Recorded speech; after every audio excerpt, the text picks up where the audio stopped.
বাহরাইনে LMRA labour market regulatory authority fee 6 মাসের জন্য একবারে জমা দেওয়া বা রিনিউ করা নিয়ে 2026 সালের নতুন নিয়ম ও খরচের তালিকা নিচে দেওয়া হলো। 2026 সালের 1 জানুয়ারি থেকে বাহরাইন সরকার ভিসা এবং হেলথ কেয়ার ফি বৃদ্ধি করেছে। আপনি যদি 6 মাসের জন্য ফি জমা দিতে চান তবে আপনার ক্যাটাগরি অনুযায়ী খরচ নিচে দেওয়া হলো। রেজিস্টার্ড ওয়ার্কার বা সাধারণ কর্মীদের জন্য খরচ। আপনি যদি 6 মাসের জন্য ভিসা রিনিউ করতে চান বা ফি জমা দিতে চান তবে মোট খরচ হবে প্রায় 107.5 বাহরাইনি দিনার। ভিসা ফি, পারমিট ফি 52.5 দিনার। স্বাস্থ্য বীমা, হেলথ ইন্স্যুরেন্স 45 দিনার। অ্যাডমিন ও কার্ড ফি 10 দিনার। আনুমানিক মোট 107.5 দিনার। 2. কমার্শিয়াল বা বাণিজ্যিক প্রতিষ্ঠানের কর্মীদের জন্য। প্রতিষ্ঠানের মালিক বা কফিলের অধীনে থাকলে 6 মাসের রিনিউয়াল খরচ হবে।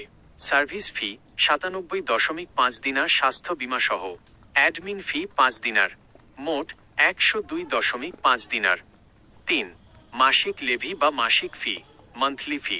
আপনি যদি প্রতি মাসের ফি, লেভি অগ্রিম দিতে চান তবে মনে রাখবেন প্রথম 5 জন শ্রমিকের জন্য প্রতি মাসে 7.5 দিনার, অর্থাৎ 6 মাসের জন্য 45 দিনার।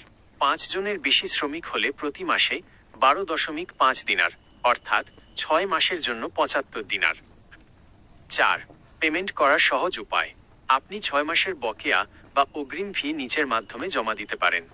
বেনিফিট পে অ্যাপ ফাভোটিয়ার অপশানে গিয়ে LMRA সিলেক্ট করে আপনার CPR নম্বর দিয়ে টাকা জমা দিন। এটি সবচেয়ে দ্রুত পদ্ধতি।